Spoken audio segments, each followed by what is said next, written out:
के द्वारा सूचना देने पर वन विभाग की संयुक्त टीम द्वारा, जिसमें वन विभाग अधिकारी आनंद सिंह धामी और साथ में वन रक्षक विक्रम सिंह धामी और लीड अधिकारी प्रकाश सिंह द्वारा संयुक्त जांच किया गया, जिसमें पाया गया कि वास्तव में भालू द्वारा इनके मौन पालन को क्षति पहुंचाया गया है और काफ़ी नुकसान भी पहुंचाया गया है, और इसी को देखते हुए हम आगे इसका पुख्ता इंतजाम भी करेंगे।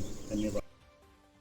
साइबर क्राइम को रोकने के उस पर केवल 3 चीजों पर जो माननीय प्रधानमंत्री महोदय द्वारा भी साइबर क्राइम और डिजिटल अरेस्ट को लेकर के जो उन्होंने अपनी स्पीच में उन्होंने 3 चीजों को कहा, मैं उसी को थोड़ा सा और को रिलेट करता हूं आगे की तरफ। और वो जो 3 चीजें उनके द्वारा 3 स्लोगन दिए गए, stop, think and go for action. आप लोगों ने ट्रैफिक की लाइटें देखी होंगी, कितनी लाइट्स होती हैं? 3। कौन कौन सी? Red light. Red light means stop.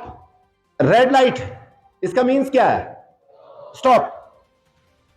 और दूसरी लाइट क्या होती है? Yellow line. इसका क्या क्या पर्पज है ट्रैफिक में? यानी कि बी रेडी। आगे लाइट रेड लाइट होने वाली है, आपको रुकना है वरना एक्सीडेंट हो जाएगा। तो सोचना है। और उसके बाद क्या होती है? ग्रीन लाइट, टेक एक्शन, यानी कि आप आगे बढ़ सकते हैं। तो ट्रैफिक नियम के साथ में आपको साइबर सिक्योरिटी समझाते हैं। स्टॉप यानी कि रुको। रुकने का मीन्स आपसे क्या है? यदि कोई व्यक्ति आपसे किसी भी माध्यम से कनेक्ट होने की कोशिश कर रहा है तो रुको, कनेक्ट होने से पहले रुको। कोई व्यक्ति आपको कॉल करके कहता है कि आपके खिलाफ एक कंप्लेंट है और आपको पुलिस अरेस्ट करने आ रही है, तो आप डरने से रुको, घबराने से रुको। तो ऐसे किसी भी अनवांटेड लिंक पर जाने से रुको। कोई व्यक्ति व्हाट्सएप पे कॉल करके कहे कि आपके मोबाइल नंबर के माध्यम से क्राइम हुआ है और मैं सीबीआई या ईडी ऑफिसर या कस्टम ऑफिसर या पुलिस का एक बड़ा ऑफिसर बात कर रहा हूं, तो उसकी बातों में आने से और घबराने से रुको। तो यहां पर येलो लाइट, थिंक। अब आप रुक गए, अब वो आपको डरा रहा है, परेशान कर रहा है, तो अब आपको सोचना है। यहां सोचने से मीन्स यह है कि क्या मैंने कोई अपराध किया है जो मुझे कोई व्यक्ति डरा करके मुझसे पैसे ऐंठ सकता है? नहीं। तो आपको सोचना है, क्या मैं किसी भी ऐप में जा रहा हूं, उस लिंक पे जाकर के क्लिक कर रहा हूं उसके कहने पर, क्या मुझे इसकी नीड है? किसी पुलिस ऑफिसर ने किसी को वीडियो कॉल से कॉल करते हुए अरेस्ट किया है, तो कैसे डिजिटल अरेस्ट कोई कर सकता है? येलो लाइट, सोचने तक की कार्रवाई बिल्कुल सही करी। तो अब आपको तीसरी लाइट की तरफ चलना है ट्रैफिक के रूल के हिसाब से और साइबर रूल के हिसाब से। Go for action. और गो फॉर एक्शन में आपको सीधे साइबर अपराध होने पर इस 1930 को, टोल फ्री जो साइबर हेल्पलाइन का नंबर है, इसे अपने मोबाइल पर साइबर हेल्पलाइन के नाम से सेव कर लीजिए। अपने मदर फादर के नंबरों पे सेव कीजिए, उनको इसके बारे में बताइए।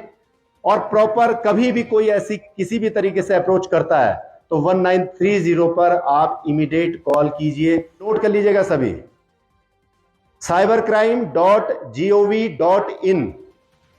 इस लाइन पर जाकर के, इस लिंक पर जाकर के आप इस पोर्टल पर, एनसीआरपी के द्वारा यह पोर्टल संचालित है, इस पोर्टल पर आप अपनी कंप्लेंट को रजिस्टर करिए। संबंध जो डॉक्यूमेंट्स हैं उनको आप अपलोड कीजिए। जैसे ही आप ये साइबर क्राइम पोर्टल पर जाकर के कंप्लेंट को रजिस्टर करते हैं, इमीडिएट वो पैसा अगर कहीं नहीं गया तो वो पैसा होल्ड में हो जाता है, यानी उसे ब्लॉक कर दिया जाता है। साइबर क्राइम हो तो किसको कॉल करेंगे? 1930। और कंप्लेंट रजिस्टर्ड अगर ऑनलाइन करनी है तो किस पे करेंगे? cybercrime.gov.in।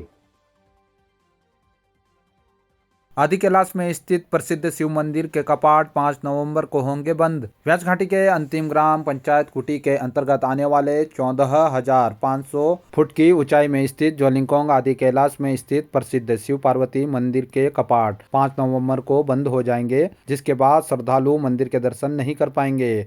मंदिर के पुजारी गोपाल सिंह कुटियाल और वीरेंद्र सिंह कुटियाल ने बताया कि नवंबर में होने वाली बर्फबारी की संभावना को देखते हुए हर वर्ष की भांति 5 नवंबर कार्तिक पूर्णिमा के दिन रंग रीति रिवाज के साथ मंदिर के कपाट बंद किए जाएंगे। उन्होंने कहा कि अगले वर्ष मई में श्रद्धालुओं के लिए मंदिर को खोला जाएगा।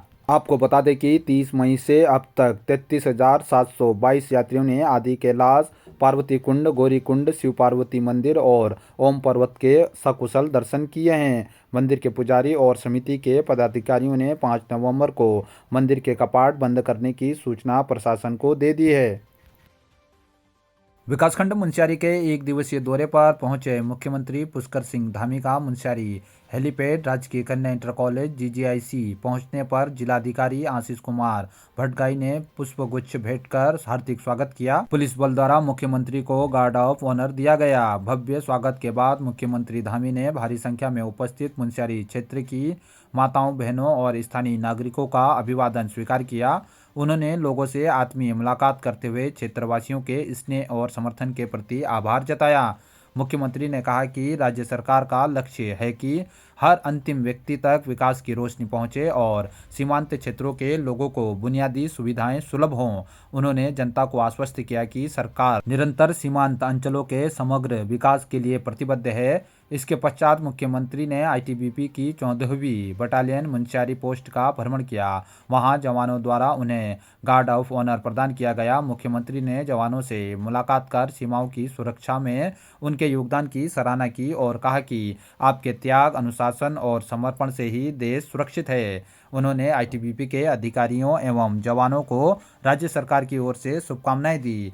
मुख्यमंत्री धामी ने इसके बाद स्थानीय जनप्रतिनिधियों, सामाजिक कार्यकर्ताओं एवं आम नागरिकों से भेंट वार्ता की। इस दौरान उन्होंने क्षेत्र में चल रही विकास योजनाओं, जन समस्याओं और आधारभूत ढांचागत जरूरतों पर विस्तार पूर्वक चर्चा की तथा अधिकारियों को जनहित से जुड़े कार्यों में तेजी लाने के निर्देश दिए। भ्रमण के दौरान मुख्यमंत्री धामी ने अपने कॉलेज के पुराने मित्रों से भी भेंट की। उन्होंने आत्मीय संवाद करते हुए पुरानी यादों को साझा किया। उनके साथ स्मृति स्वरूप सेल्फी भी खिंचवाई और मित्रों के परिजनों की कुशलक्षेम भी पूछी। मुख्यमंत्री के इस दौरे से मुनस्यारी क्षेत्र में भारी उत्साह का माहौल रहा। स्थानीय नागरिकों ने कहा कि मुख्यमंत्री धामी का यह स्नेहपूर्ण और जनसंपर्क से भरा दौरा सीमांत क्षेत्र के लोगों के लिए प्रेरणादायी और उत्साहवर्धक रहेगा। इस दौरान बीजेपी के कई कार्यकर्ता और नेता मौजूद रहे।